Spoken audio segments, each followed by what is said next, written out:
गणित कक्षा 10वीं इकाई 4 द्विघात समीकरण अध्याय 4.3।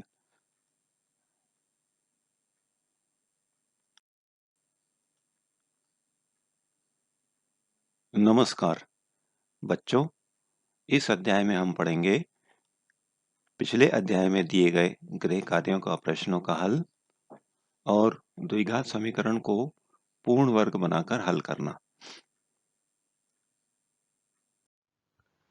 पिछले अध्याय में हमने द्विघात समीकरण को हल करने की गुणनखंड विधि सीखी थी और उसके गृह कार्य में पहला प्रश्न था गुणनखंड विधि द्वारा द्विघात समीकरण 6x² - x - 2 = 0 के मूल ज्ञात करिए। तो क्योंकि हमें इसे गुणनखंड विधि से हल करना है, हम हमारी समीकरण के मध्य पद -x के दो भाग करेंगे, इस प्रकार कि उन्हें जोड़ने पर तो -x ही प्राप्त हो और गुणा करने पर पहले और तीसरे पद 6x² और -2 के गुणनफल के बराबर अर्थात -12x² प्राप्त हो। तो यहाँ हम देखेंगे कि हमारे मध्य पद के दो भाग हैं, -4x और +3x। जब हम -4x और +3x को सरल करते हैं तो -x आ जाता है, जो कि हमारा मध्य पद ही है। और जब हम -4x और +3x का गुणा करते हैं तो हमें -12x² प्राप्त हो जाता है, जो कि पहले और तीसरे पद के गुणनफल के बराबर है।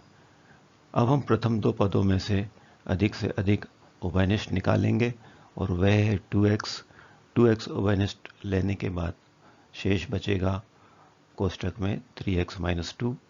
इसी प्रकार बाद के दो पदों में से क्योंकि कुछ भी उभयनिष्ठ नहीं निकल रहा है, इसलिए हम एक उभयनिष्ठ निकालेंगे और शेष बचेगा 3x - 2।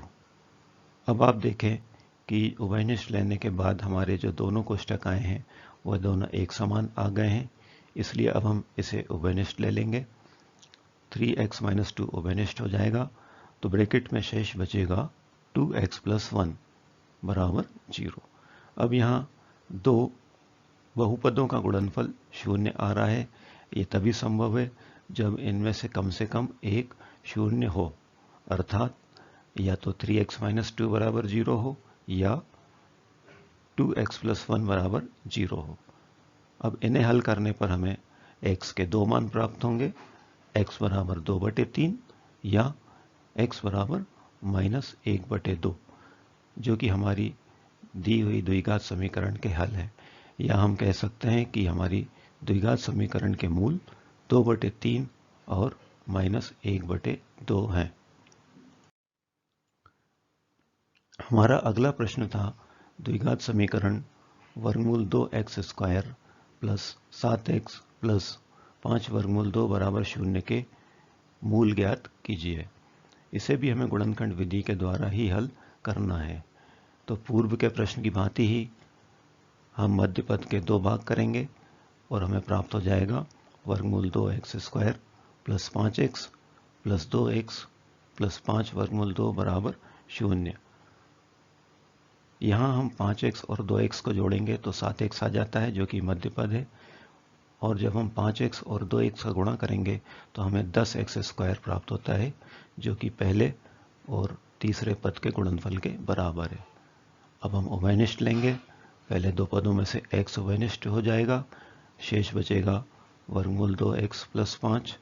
इसी प्रकार बाद के दो पदों में से वर्गमूल 2 उभयनिष्ठ हो जाएगा और शेष बचेगा वर्गमूल 2x + 5। अब हमारे दोनों कोष्ठक एक समान दिख रहे हैं, हम इन्हें भी उभयनिष्ठ ले लेंगे। तो दूसरे कोष्ठक में जो शेष बचेगा वह होगा x + वर्गमूल 2 = 0। अब हम यहाँ पर देखते हैं, या तो वर्गमूल 2x + 5 = 0 होगा या x + वर्गमूल 2 = 0 होगा। इसे सरल करने पर हमें x के दो मान प्राप्त हो जाएंगे, x = -5/वर्गमूल 2 या x = -वर्गमूल 2, जो कि हमारी इस समीकरण के दो हल हैं। या हम कह सकते हैं कि हमारी समीकरण के मूल -5/वर्गमूल 2 और -वर्गमूल 2 हैं। अंतिम प्रश्न था, दो क्रमागत धनात्मक पूर्णांक ज्ञात कीजिए जिनके वर्गों का योग 365 हो। इस प्रश्न में द्विघात समीकरण भी हमको बनाना है और उसके बाद उसके हल भी करना है, क्योंकि यहाँ हमको दो क्रमागत धनात्मक पूर्णांक निकालना है। तो हम इन दोनों में से किसी एक को मान लेते हैं। माना कि पहला पूर्णांक है x, तो क्योंकि ये क्रमागत है, दूसरा पूर्णांक हो जाएगा x+1। फिर हम जब प्रश्न को ध्यान से पढ़ेंगे तो हमको दिया है कि इन्हीं पूर्णांकों के वर्गों का योग 365 है। इसलिए जब हम इसे समीकरण के रूप में लिखेंगे तो हमको प्राप्त हो जाएगा x² प्लस x+1 का होल स्क्वायर बराबर 365। अब हम इस समीकरण को थोड़ा सरल करेंगे जिससे कि ये अपने मानक रूप में आ जाए। इसके लिए हम बाएं पक्ष में x+1 का जो होल स्क्वायर है इसे सर्वसमीका की मदद से हल करेंगे।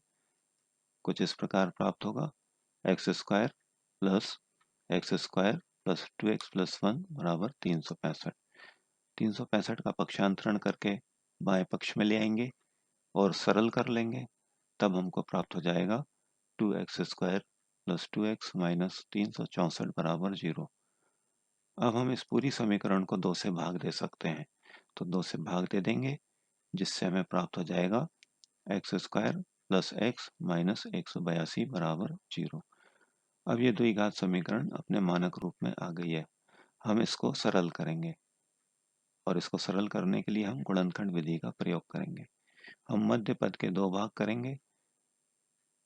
मध्य पद है x, हम इसके दो भाग करते हैं, जोड़ने पर तो प्लस x प्राप्त हो और गुणा करने पर प्रथम और तीसरे पद के गुणनफल के बराबर प्राप्त हो, अर्थात गुणा करने पर माइनस 182 x² प्राप्त हो। तो मध्य पद के दो भाग हैं, प्लस 14x और माइनस 13x। यानी आप सरल करके देखेंगे, प्लस 14x और माइनस 13x होता है प्लस x, और प्लस 14x और माइनस 13x का गुणा हो जाएगा माइनस 182 x²। इसके बाद हम दो दो पदों की जोड़ी बना लेंगे और उसमें से अधिक जो उभयनिष्ठ निकल सकता है निकालेंगे। पहले दो पदों में से x उभयनिष्ठ निकलता है तो ब्रैकेट में शेष बचेगा x+14, और बाद के दो पदों में से -13 उभयनिष्ठ निकलता है जिसके बाद शेष बचेगा x+14 फिर बराबर 0। अब आप ध्यान से देखें, उभयनिष्ठ निकालने के बाद दोनों कोष्टक एक जैसे आ गए हैं। दोनों कोष्टकों में x+14 आता है, इसलिए अब हम x+14 को उभयनिष्ठ ले लेंगे जिससे कि दूसरे ब्रैकेट में शेष बचेगा x-13 बराबर 0। अब यहाँ देखें, बाएं पक्ष में दो बहुपदों का गुणनफल है जो कि बराबर 0 है, इसलिए या तो x+14 बराबर 0 होगा या x-13 बराबर 0 होगा, जिसे हल करने पर हमें प्राप्त हो जाएगा x बराबर -14 या x बराबर 13। अब अगर हम केवल समीकरण की बात करें तो ये समीकरण के दो हल आ गए हैं, लेकिन हमको तो दो क्रमागत धनात्मक पूर्णांक संख्याएं ज्ञात करना थी, और यहाँ पर जो पहला हल है वह ऋणात्मक है, x बराबर -14। तो इस प्रश्न के लिए ये पहला उत्तर ग्राह्य नहीं होगा, इसलिए हम x बराबर 13 को उत्तर के रूप में लेंगे। तो इसलिए हम इस प्रश्न में जो पहला हल आया है x बराबर -14, इसको अमान्य कर देते हैं और हम x का दूसरा मान x बराबर 13 ले लेते हैं। तो इसलिए हमारी पहली धन पूर्णांक संख्या हो जाएगी x बराबर 13। अब क्योंकि ये क्रमागत संख्याएं हैं तो वैसे भी आप देखें तो 13 के बाद 14 आएगा, या फिर हम दूसरी धनात्मक संख्या प्लस x+1 ले लेते हैं तो वह हो जाएगी 13 + 1 बराबर 14। तो हमारी जो दो धनात्मक पूर्णांक संख्याएं हैं वह हैं 13 और 14। तो बच्चों, अब तक जो पढ़ा है उसके अनुसार हम जानते हैं कि द्विघात समीकरण क्या होती हैं, हम उनको पहचानना सीख गए हैं। द्विघात समीकरण का जो मानक रूप है हम उसको भी लिखना सीख चुके हैं, और द्विघात समीकरण को गुणनखंड विधि से हल करना भी सीख चुके हैं। तो इसलिए आज हम एक द्विघात समीकरण को हल करने की दूसरी विधि पर विचार करते हैं। इसके लिए हम एक उदाहरण लेते हैं। यहाँ देखिए एक समीकरण लिखी हुई है x plus two whole square minus 9 बराबर 0, जो कि एक द्विघात समीकरण है। हम इसे हल करना चाहते हैं, तो इसको हल करने के लिए हमें क्या करना पड़ेगा? हम -9 का पक्षांतरण कर देते हैं, हमें मिलेगा x प्लस टू का होल स्क्वायर बराबर 9। फिर हम दोनों पक्षों का वर्गमूल ले लेते हैं, तो हमको प्राप्त हो जाएगा x प्लस टू बराबर प्लस माइनस 3। फिर एक बार +3 लेंगे और -3 लेंगे, तो इस तरह से हमको दो उत्तर मिलेंगे, x प्लस टू बराबर 3 या x प्लस टू बराबर -3। और सरल करने पर हमको मिल जाएगा x बराबर 1 या फिर x बराबर -2। तो इस द्विघात समीकरण के दो हल हैं, x बराबर 1 और x बराबर -5। हम इन्हें समीकरण के मूल भी कह सकते हैं। 1 और -5 समीकरण के मूल हैं। अब इसमें एक बात ध्यान से देखें, हमारी जो समीकरण थी x प्लस टू का होल स्क्वायर माइनस 9 बराबर 0, इसमें जो x को समाहित करने वाला पद है वह पूर्णतः वर्ग के अंदर है, x plus two whole square के अंदर है ना। तो इस चीज को थोड़ा ध्यान से देखें।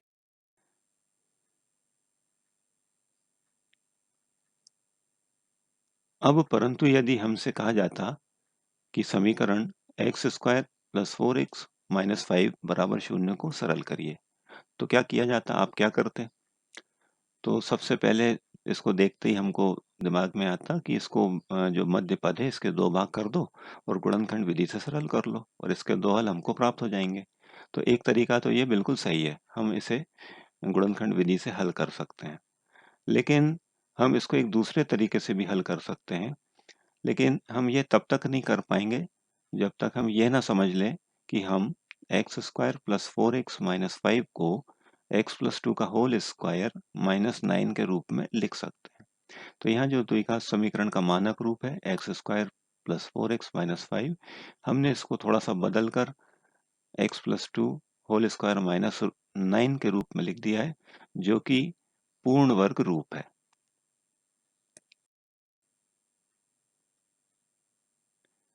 तो हम किसी भी द्विघात समीकरण को पूर्ण वर्ग रूप x plus a whole square minus b square बराबर 0 के रूप में लिख सकते हैं।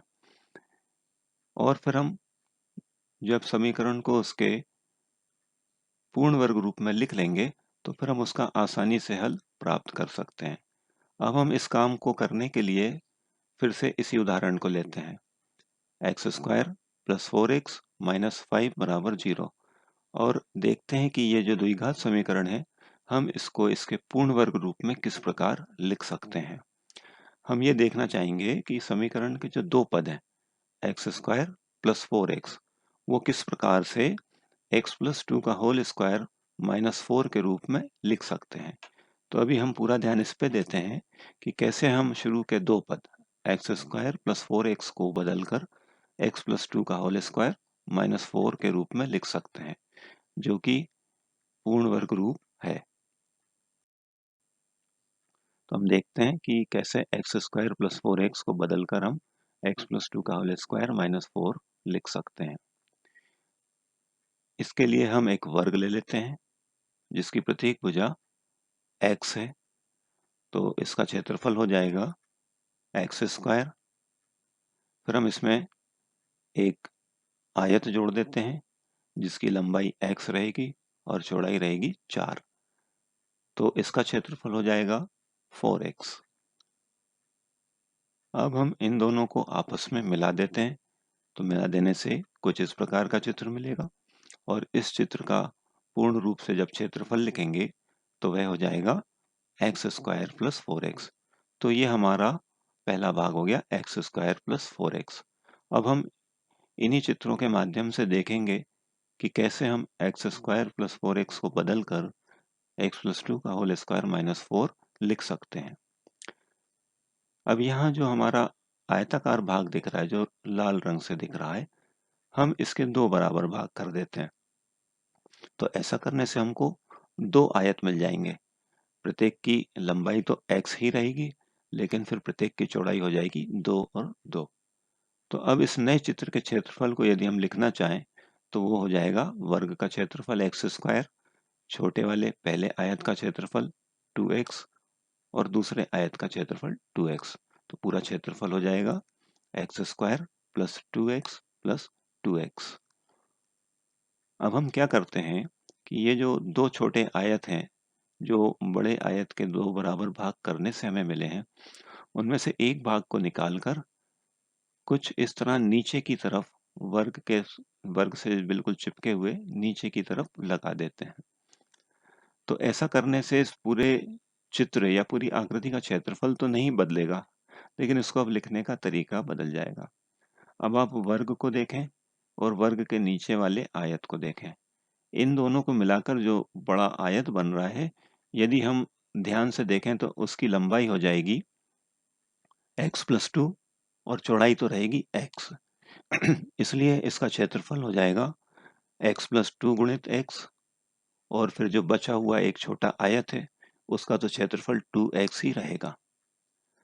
तो थोड़ा और ध्यान से देखें, इस नए चित्र के क्षेत्रफल को हम लिख सकते हैं x प्लस 2 गुणित x धन 2x। अब ऐसा करने के बाद आप देखें नीचे एक कोना खाली रह गया है। इस कोने में जो दो भुजाएं दिख रही हैं वह दो दो इकाई की हैं। तो यदि हम अब एक वर्ग लें जिसकी प्रत्येक भुजा 2 इकाई की हो, तो वो यहाँ पर एक पूरी तरह से आ जाएगी कुछ इस प्रकार। तो इस प्रकार से यदि हम इस कोने में एक वर्ग जोड़ दें तो ये एक संपूर्ण वर्ग में बदल जाएगा। तो ये जो छोटा सा वर्ग है ये हमने अपनी तरफ से जोड़ा है, अतिरिक्त जोड़ा है। तो हम चाहते हैं कि हमारा जो क्षेत्रफल है वह ना बदले, इसलिए अब हम ऐसा ही एक वर्ग का क्षेत्रफल घटा भी देते हैं, जिसकी की प्रत्येक भुजा 2 इकाई की होगी। तो अब इस प्रकार जो है नया चित्र बना, इसका क्षेत्रफल क्या होगा? पहले वाले चित्र का क्षेत्रफल वो तो रहेगा ही रहेगा, x प्लस 2 गुणित x प्लस 2x, इतना तो रहेगा ही रहेगा। फिर इसके बाद हमने एक वर्ग जोड़ा है और एक वर्ग घटाया है, इसलिए हम एक वर्ग का क्षेत्रफल जोड़ देंगे और एक वर्ग का क्षेत्रफल घटा देंगे। और ये जो दोनों वर्ग हैं ये 2 इकाई की भुजा वाले हैं, इसलिए इनका क्षेत्रफल होगा 2 की घात 2, 2 का वर्ग।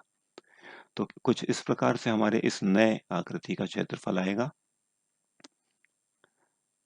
अब हम यहाँ जो वर्ग देख रहे हैं जो कई हिस्सों से मिलकर बना है, यदि हम इसको एक संपूर्ण वर्ग के रूप में देखना चाहेंगे तो वह कुछ इस तरीके से दिखेगा, जिसकी की प्रत्येक भुजा होगी x प्लस 2, और इसमें से फिर हमने एक छोटा वर्ग तो घटाया ही है जिसकी प्रत्येक भुजा है 2 वर्ग इकाई। तो इसलिए अब इस नए चित्र का, इस नई आकृति का क्षेत्रफल हो जाएगा कुल मिलाकर बड़े वर्ग का क्षेत्रफल x प्लस 2 का होल स्क्वायर, भुजा गुणित भुजा करने से मिलेगा, माइनस छोटे वर्ग का क्षेत्रफल 2 गुणित 2 मतलब 4।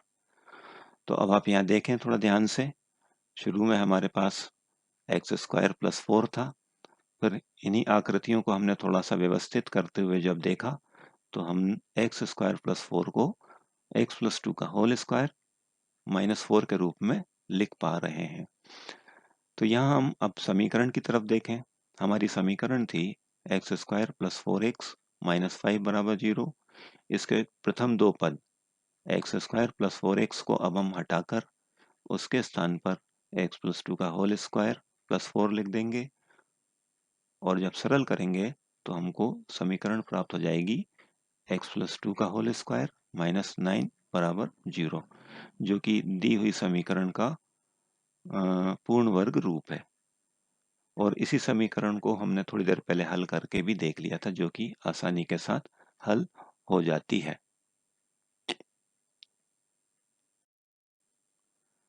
आइए अब हम गणितीय रूप से भी देख लेते हैं कि कैसे हम द्विघात समीकरण को पूर्ण वर्ग रूप में बदल सकते हैं। इस काम के लिए भी हम इसी उदाहरण को लेते हैं, x square plus 4x minus 5 बराबर 0। यह द्विघात समीकरण का मानक रूप है। अब हम इसको पूर्ण वर्ग रूप में बदलते हैं। तो यहाँ पर आपने एक सर्वसमीका पढ़ी होगी, a square plus 2ab plus b square बराबर ए प्लस बी का होल स्क्वायर। तो हम हमारी इस समीकरण के जो प्रथम दो पद हैं एक्स स्क्वायर प्लस 4x, उसको इसी सर्वसमीका के बाएं पक्ष के रूप में व्यवस्थित करना चाह रहे हैं। तो हम इसको एक्स स्क्वायर प्लस 4x को लिख देते हैं एक्स स्क्वायर प्लस 2 गुणित x गुणित 2। अच्छा, अब 2 गुणित x गुणित 2 हल करके देखिए, वापस हमको 4x मिल जाएगा।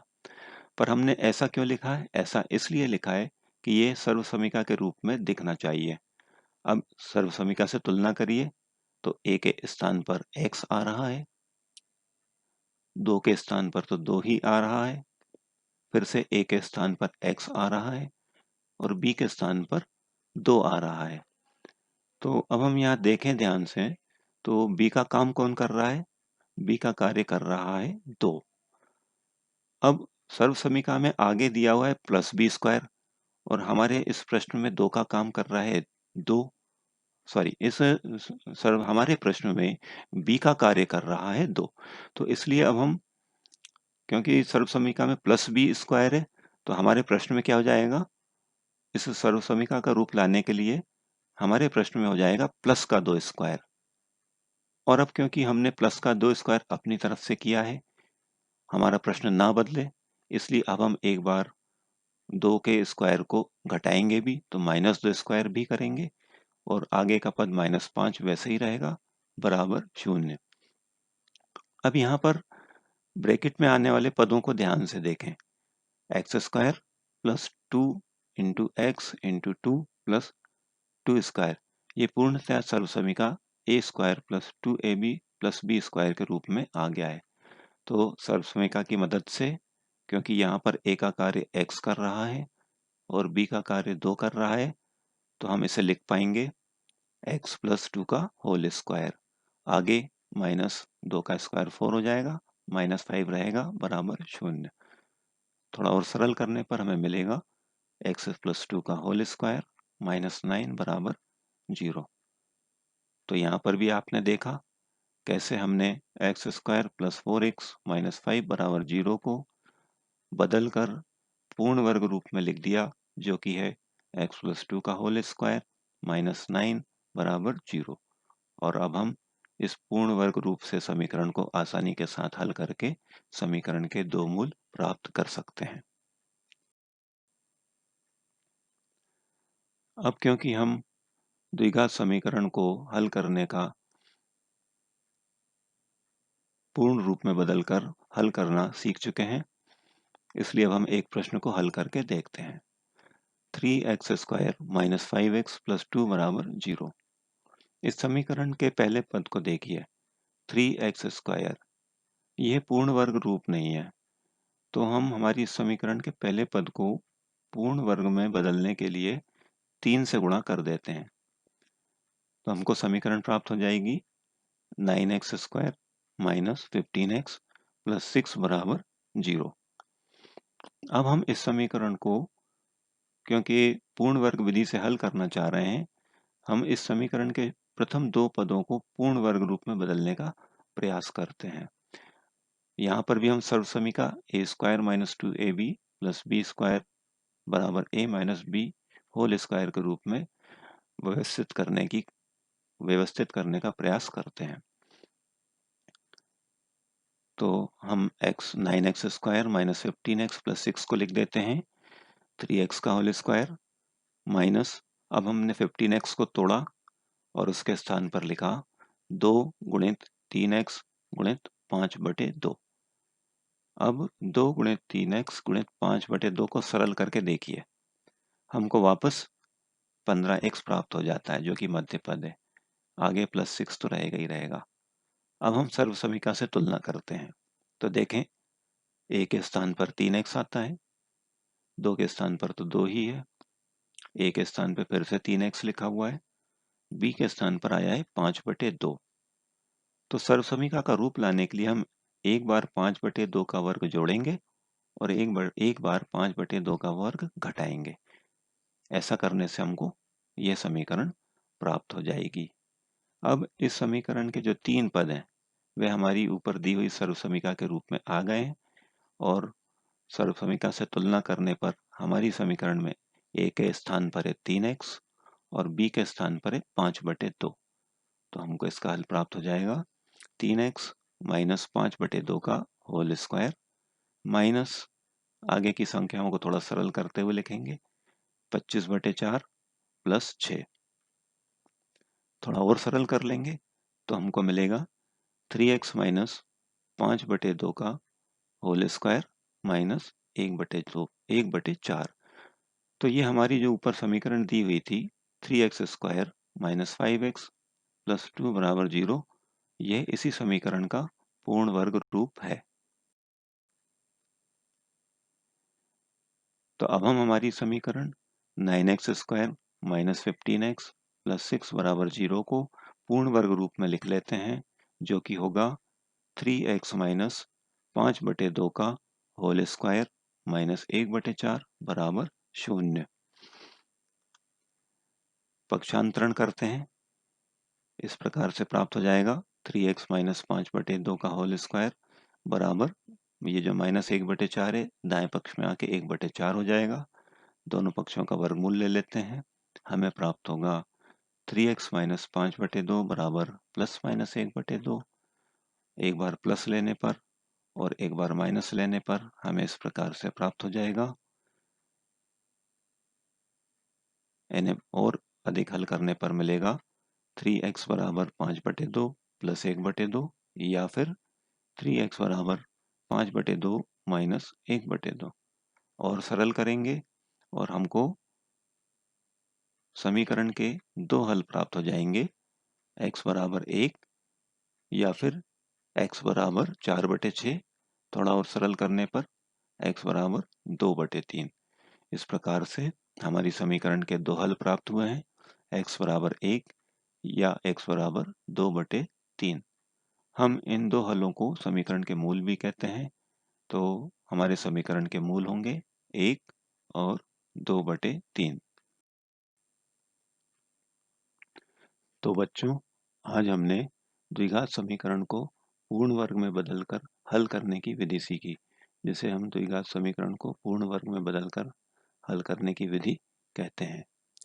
अब इस आधार पर आप इन प्रश्नों को नोट कर लें और इनका हल करें, ये आपका गृह कार्य है। पहला प्रश्न तो अपने मानक रूप में ही है, आसानी से हो जाएगा। और जो दूसरा प्रश्न है, पहले इसको मानक रूप में बदलने का प्रयास करना और जब ये मानक रूप में आ जाए उसके पश्चात इसको पूर्ण वर्ग में बदलकर हल करने का प्रयास करना। हम इन प्रश्नों की चर्चा अगले अध्याय में भी करेंगे। ध्यानपूर्वक इस अध्याय को पढ़ने के लिए आप लोगों का धन्यवाद।